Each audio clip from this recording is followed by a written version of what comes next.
Entrons dans le vif du sujet, Christian. C'est quoi une culture SIPAN?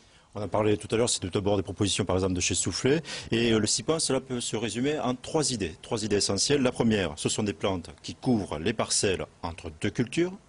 Mais c'est aussi ce couvert végétal qui empêche l'érosion des sols et qui peut donc protéger l'eau par filtration contre les nitrates. Et enfin, dernière idée, ce couvert végétal permet enfin d'enrichir le sol. Bien sûr, ça intéresse les agriculteurs.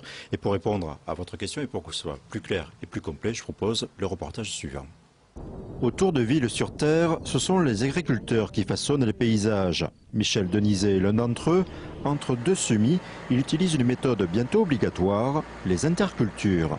Le 14 juillet dernier, nous avons fini de récolter les blés, ramasser les pailles, et ensuite on a enchaîné à semer les intercultures.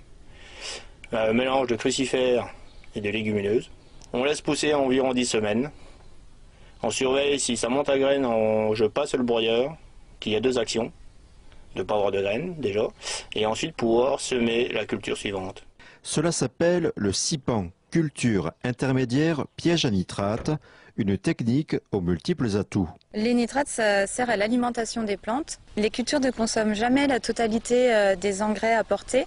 Il y a toujours un reliquat post-récolte. Et pour valoriser, recycler ce reliquat, on peut donc implanter un couvert d'interculture. Les couverts donc, fournissent un habitat et aussi une source d'alimentation avec les plantes qui montent à fleurs pour les insectes pollinisateurs comme les abeilles.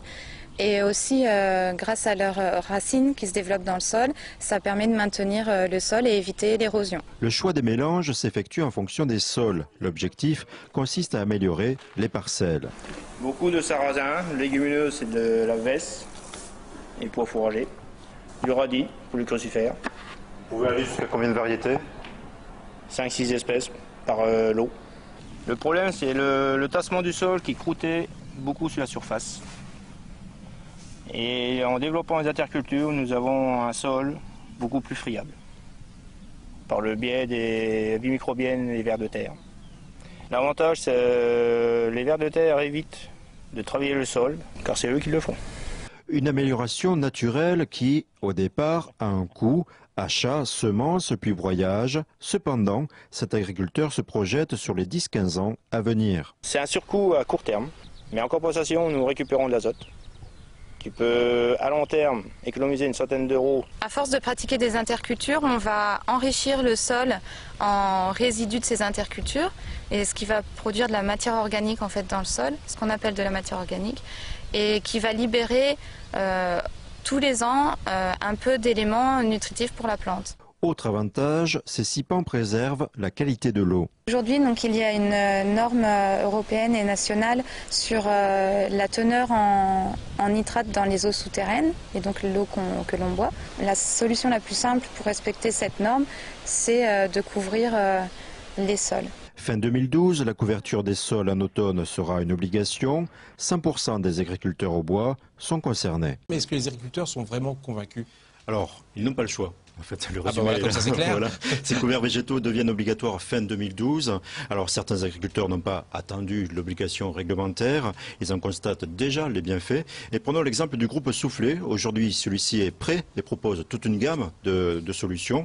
Et je propose de suivre deux conseillers agricoles de ce groupe Soufflet qui font un tour de plaine afin de comprendre le point de vue des agriculteurs et aussi comment ça se prépare pour justement fournir des semences à tout le monde. Francis a rendez-vous avec des techniciens du groupe Soufflet. Comme d'habitude, il évoque son engouement pour les intercultures. Au départ, on laissait les pailles, puis après on a dit ça serait quand même plus intéressant de mettre autre chose. Donc c'est comme ça qu'on a commencé à faire la moutarde. La moutarde, on en fait depuis 1980, donc c'est pas quelque chose que c'est pas donné, quoi. Nos labours et intercultures SIPAN permettent à Francis d'offrir à ses plantes le sol le plus agréable possible, plus riche en vie microbienne et moins propice aux maladies. On s'aperçoit que nos sols sont un petit peu moins blancs, donc surtout en Champagne, un petit peu plus colorés, on va dire un petit peu plus chaud, un petit peu plus facile à travailler. Pour moi, c'est pérenniser l'outil qu'on a, quoi. Pas le laisser comme ça au soleil se dégrader bêtement, quoi. Ça, c'est pas beau, ça. On voit que c'est bien implanté, bien enraciné. On a quelque chose de costaud et de vivant, là.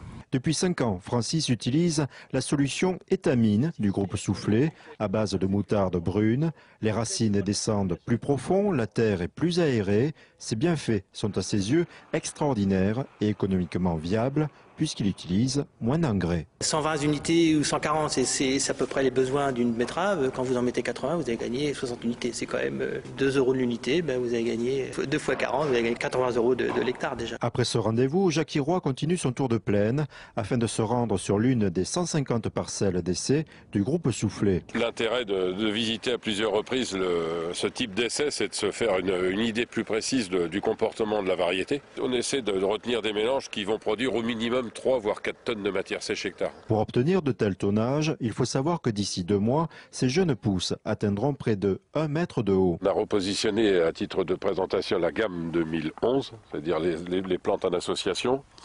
Ensuite, j'ai tout ce que j'ai pu récupérer en pois fourragers, en vesse commune, en vesse pourpre. J'ai remis quand même la moutarde brune, ne serait-ce que pour conforter l'intérêt de ce qu'on a vu ce matin. Le groupe Soufflet offre chaque année un catalogue de cultures SIPAN. Par exemple, ici, vous avez l'entrée de gamme qui est le premier mélange qui s'appelle Mycamine, qui est un mélange de moutarde brune étamine, facélie et vesse. On est sur Mycamine, on est à peu près à 35 € de l'hectare. Ici, c'est un autre mélange qui s'appelle Mycazote. Ça peut créer entre 3 et 6 tonnes de matière sèche à l'hectare, qui correspond à environ un tiers des besoins azotés. Si on résume, la gamme Mica, donc de mélange interculture agronomique chez Soufflet, propose 6 mélanges: Mycamine, Mica Plus, Mycara, Mycazote, Mycazin, dont Mica Plus, qui est un mélange qui est non seulement efficace agronomiquement, mais qui permet d'améliorer l'environnement pour apporter de la biodiversité avec une multiplicité d'espèces. Ces SIPAN fournissent donc un abri pour la faune. L'amélioration du sol s'effectue quant à elle sur un cycle plus long, de 3 à 10 ans. Guy Fournier, la culture SIPAN offre aux abeilles des fleurs à l'automne et dans les champs. Est-ce que c'est une période intéressante pour les abeilles? Très intéressante, et surtout la multivariété des plantes. C'est-à-dire qu'on arrive avec des pollens différents. Et chaque pollen a ses capacités vitales, utiles pour l'organisme de l'abeille. C'est l'avantage d'avoir des pois fourragers, de la facélie, et certaines plantes sont nectarifères et d'autres sont mellifères en plus.